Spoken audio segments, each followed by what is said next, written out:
Vous vous demandez comment établir un calendrier éditorial? Je vous propose de découvrir mes astuces et tous mes trucs pour créer le calendrier éditorial parfait. C'est parti! Je vous conseille d'anticiper votre calendrier éditorial sur une période en tout cas de 6 mois, mais idéalement c'est sur 1 an. Vous allez pouvoir en fait créer votre calendrier éditorial de 2 façons différentes. Soit vous créez un calendrier éditorial pour chaque canal de communication, c'est-à-dire pour votre site web, pour votre blog, pour votre newsletter, pour vos réseaux sociaux. Soit vous rassemblez tous ces calendriers éditoriaux sur un même support pour garder une vision d'ensemble. Alors vous allez me demander laquelle de ces 2 façons de procéder est la meilleure. Eh bien je vous répondrai qu'en fait il n'y a pas de solution meilleure que l'autre. Tout dépend vraiment de vos besoins et de la manière dont vous avez envie de vous servir de votre calendrier éditorial.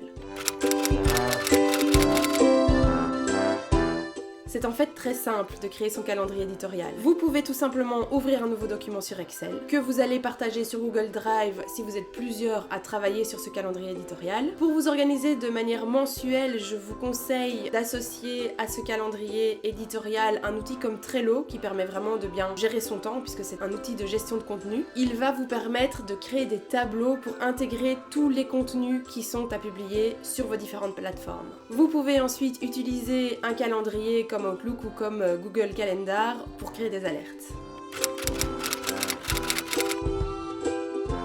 Alors maintenant, que va-t-on intégrer dans ce calendrier éditorial? Eh bien, dans un premier temps, on va commencer par intégrer tous les événements liés à la vie de l'entreprise. La fête de Noël du personnel par exemple, le lancement d'un produit, une conférence, un team building, ce sont toutes des choses qui peuvent être ajoutées à votre calendrier éditorial. Ensuite, vous allez aussi penser à ajouter les marronniers. Alors les marronniers, c'est un terme qui a été inventé et utilisé en premier dans la presse féminine et qui désigne une période un peu creuse comme la Saint-Valentin, la rentrée des classes, la fête des mères ou le festival de Cannes par exemple. Bref, ce sont tous les événements récurrents qui sont intéressants pour votre secteur d'activité. Dans votre calendrier éditorial, vous pouvez aussi faire le choix d'ajouter les journées mondiales. Ça peut être la journée sans téléphone mobile, la journée du câlin, la journée contre les violences faites aux femmes, etc., etc.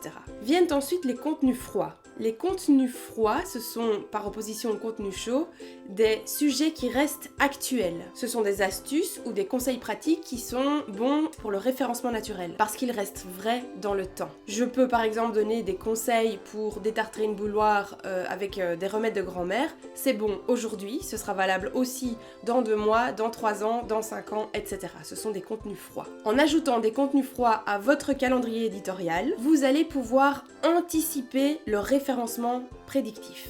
Alors c'est quoi finalement le référencement prédictif? En fait, un contenu n'est pas indexé immédiatement lorsque vous le publiez sur votre site web. Il faut laisser le temps au robot d'indexation de Google de venir crawler votre site et puis d'indexer ces contenus sur ces pages de résultats. Donc pour certains contenus, ça va aller vite, pour d'autres pas. Votre calendrier éditorial va permettre d'anticiper les périodes de l'année durant lesquelles la concurrence est vraiment très forte, et notamment la concurrence SEO. Par exemple, si vous voulez publier un contenu pendant la période des soldes et que vous voulez être bien référencé sur ce contenu, il va falloir anticiper. Si vous publiez ce contenu le premier jour des soldes en espérant être directement référencé sur les moteurs de recherche, eh bien ça va tout simplement pas fonctionner. Pour certains sites, le contenu doit être parfois programmé 2 à 4 mois à l'avance. Votre calendrier éditorial va donc vous permettre d'anticiper tout ça et de réfléchir en amont à ce référencement prédictif pour être prêt le jour où vos contenus doivent être positionnés en première page de Google et de préférence évidemment dans les 3 premiers résultats de la recherche. Dans votre planning, pensez aussi à laisser une plage pour les actualités chaudes. Évidemment, ces contenus-là, vous ne pouvez pas les anticiper, mais ils existent et c'est aussi important dans votre stratégie éditoriale de suivre les actualités liées à votre secteur d'activité.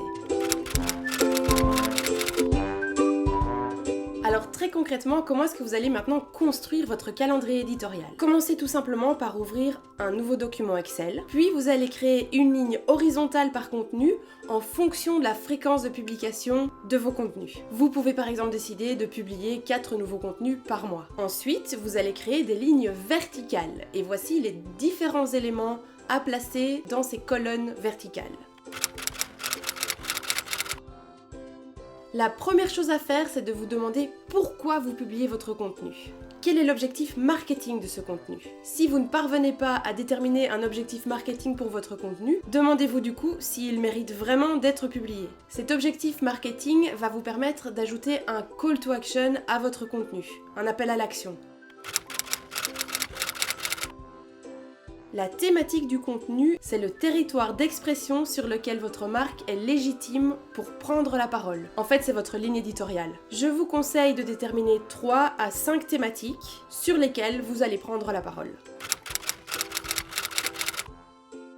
Alors pour trouver le sujet de votre contenu, vous allez pouvoir vous poser différentes questions. Qu'est-ce qui plaît à ma cible? Qu'est-ce que mon lecteur recherche avant même de savoir que mon produit ou que mon service existe? Quel est son problème? Comment est-ce que je vais pouvoir l'aider à résoudre un problème dans sa vie ou lui amener une solution? Qu'est-ce qui va l'inspirer? En fait, en répondant à ces questions, vous allez trouver des idées de contenu à produire pour les lecteurs qui ne vous connaissent pas encore. Et c'est bien sûr toute l'utilité du référencement naturel, faire venir à vous des personnes qui ne vous connaissent pas encore. Évidemment, la date de publication, la date de rédaction sont essentielles dans un calendrier éditorial. Pour quand avez-vous besoin de ces contenus et quand ces contenus doivent-ils finalement être publiés sur votre blog, sur votre site web, sur vos réseaux sociaux ou dans votre newsletter. Ensuite, posez-vous des questions sur le format de contenu. Est-ce que ça va être un contenu long, qui va être très utile pour le référencement naturel? Est-ce que ça va plutôt être du snack content, c'est-à-dire des petits contenus qui se consomment très rapidement? Est-ce que vous allez publier un e-book, un livre blanc, une étude de cas, un comparatif, un texte sur un article de blog, une infographie, une vidéo, un podcast? Ça va être intéressant d'ajouter cela aussi à votre calendrier éditorial.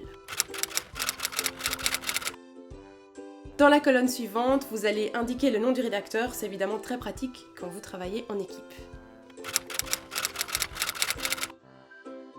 Ensuite, une fois que le contenu a été publié, vous notez l'URL de l'article dans votre calendrier éditorial, ça va vous permettre d'y revenir facilement dans l'avenir. Vient ensuite une colonne pour indiquer toutes les métadonnées. Donc vous pouvez inscrire dans cette colonne votre mot-clé principal, la requête principale de l'article. Vous allez pouvoir indiquer la métadescription et la balise title. Ça va vous donner aussi, en un coup d'œil, en consultant le document, une vision d'ensemble de ce que vous avez déjà travaillé comme mots-clés sur votre site web. Et puis finalement, dans la dernière colonne de votre calendrier éditorial, je vous invite à ajouter les statistiques de fréquentation sur une période donnée après la publication de vos contenus. De cette manière, vous allez pouvoir analyser les contenus qui fonctionnent bien, ceux qui fonctionnent un peu moins, et si nécessaire, vous allez pouvoir les réoptimiser. Voilà, c'est tout pour aujourd'hui. J'espère que ces conseils pourront vous être utiles pour créer votre prochain calendrier éditorial. N'oubliez pas de vous abonner à ma chaîne YouTube et puis laissez un petit pouce en l'air si tous les conseils vous ont été utiles. Ce sera aussi très efficace pour mon référencement naturel sur YouTube. Merci beaucoup, prenez soin de vous et à bientôt. Ciao!